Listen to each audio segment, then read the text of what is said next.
Good evening, Facebook, YouTube, and Twitter.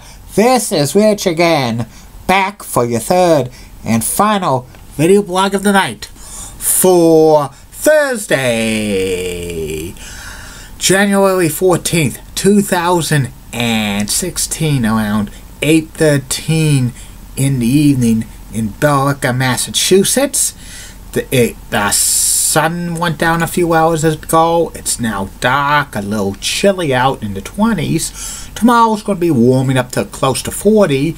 And Saturday, mostly rain for southern New England up to the Maine coast, Portland, Maine. And after that, northwards will be snow, but not too much snow. Maybe up to 6 inches. That's not a good snowstorm.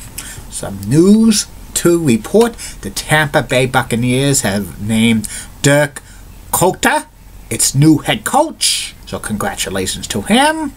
The city council in St.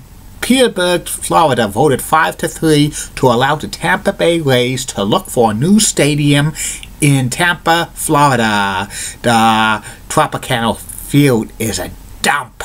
It's not a good baseball stadium. They can't drop flies there. So hopefully the Rays could find a suitable location in Tampa to play there. And also the Oakland Raiders have been rumored to be moving to San Antonio, and its owners have secured some land in San Antonio for a possible new football stadium. So we'll wait and see about that. And that's about it on the news.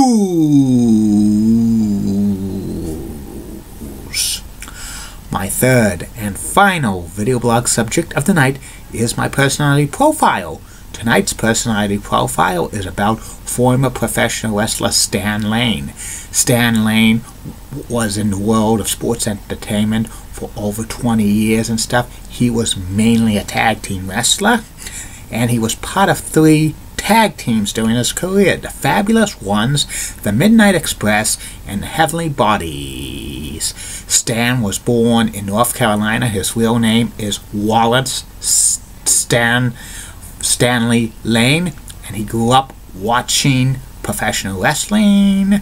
When he was a youngster, he was a lifeguard, but he watched Mid-Atlantic Championship Wrestling, got the wrestling bug, and he was trained by the 16-time world champion and WWE Hall of Famer Nature Boy Ric Flair. Woo! And Stan made his debut in 1974. And for a while, he wrestled in many regional territories using the Nature Boy gimmick.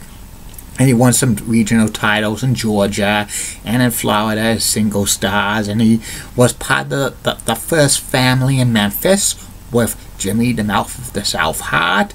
That's when Memphis he became a superstar. In 1982, he teamed with Steve Kern, and they were the Fabulous Ones. They were the kind of the first white meat babyface tag team and stuff, and they were real popular. They won many regional tag team titles in Memphis and in Southeastern Championship Wrestling.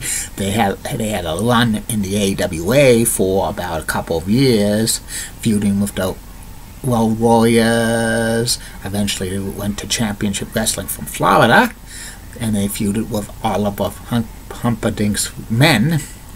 And in 1987, the Fabulous Ones broke up, and Stan Lane joined the Midnight Express with Bobby Eaton, and they had Jim Cornette was his manager. For the next 3 years, the Midnight Express won several tag team titles, including the U.S. Tag Team title and the NWA World Tag Team title, and they went from babyface to heel a lot of times and stuff. And Stan was a good wrestler and stuff. And in 1991, Stan Lane and Jim Cornette left WCW, and they wrestled independents during that year for several independent promotions. They had a run in the GWF and smaller territories well, not territories anymore because they were drying up. Actually, Stan Lane reformed the Fabulous Ones briefly in Memphis. In 1992, Stan became part of another tag team, this time with Dr. Tom Pritchard. They were the Heavenly Bodies in Jim Cornette's Smoky Mountain territory, and they won the Smoky Mountain Tag Team Champions 5 times. And they feuded with the Rock and Roll Express again. In 1993, Stan Lane retired from the world of professional wrestling when he lost a Losers Leave Town match against the Rock and Roll Express. But later on in that year, Stan Lane went to the WWE not to wrestle. He became a commentator. First, he was a color commentator with Vince McMahon on Superstars. Eventually, he became a play-by-play announcer on Wrestling Challenge. He was teamed with Gorilla Monsoon and the $1 Million Man Ted DiBiase. Plus, he hosted the WWE Superstar line doing the pay-per-views and stuff, and he was the voice of Coliseum home video stuff. He was a decent play-by-play announcer and stuff, and he actually did not he was basically kind of a good commentator. He wasn't favoring the heels or the faces and stuff. Eventually, Stan got phased out of the WWE. His last duties there was hosting Wrestling Challenge when it became a recap show.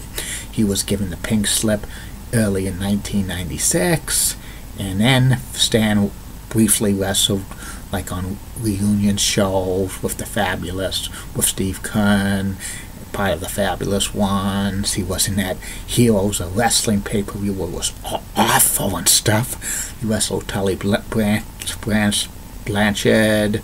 He briefly was a commentator in the WXO promotion that lasted all of 2 weeks, and Stan eventually became a powerboat announcer for ESPN and Fox Sports Net. He reunited with Jim Cornette and Bobby Eaton and Dennis Condrey in a few shows for the Midnight Express. Eventually, Stan retired from the wrestling business, and Stan had a pretty decent career in the world of wrestling and stuff.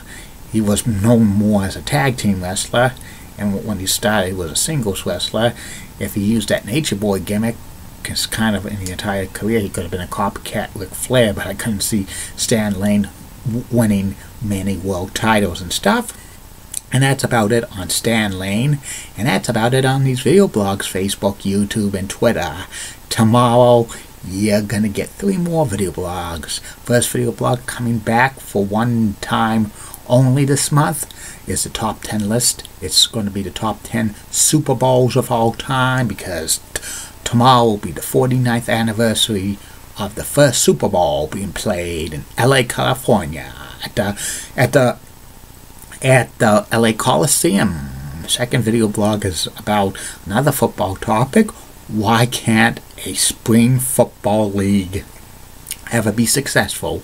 And the third and final video blog in that will be about former professional wrestler Steve Kern. Keep calm, everybody. I'm a Julie Brennan guy. Molly Rosenblatt of WCCO rocks and has nice legs. Elizabeth Hutt is so stunning. Amy Swenzy of Reach 2 rocks and she has got nice legs. Julie Donaldson of Comcast Sports Mid-Atlantic's the best, and she's my TV sports crush. Julie Trimmel's the best. And in the words of Dr. Thomas Sharkey, this action will not be tolerated at BMHS. Bye now.